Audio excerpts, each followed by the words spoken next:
সিদ্ধিদাতা গণেশ হিন্দু শাস্ত্রমতে সৌভাগ্য, সমৃদ্ধি এবং বুদ্ধিদাতা।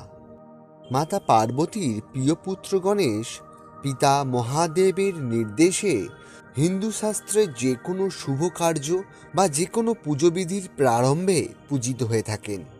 পুরাণ কাহিনী অনুযায়ী সিদ্ধিদাতা গণেশ মানুষকে বিভিন্ন বিপদের হাত থেকে রক্ষা করার জন্য 8বার অবতার গ্রহণ করেছিলেন।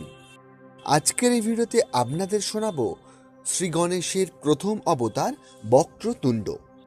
পুরাণ মতে একবার মৎসরাসুর নামে এক অসুর দেবরাজ ইন্দ্রের দ্বারা প্রত্যাখ্যান হন।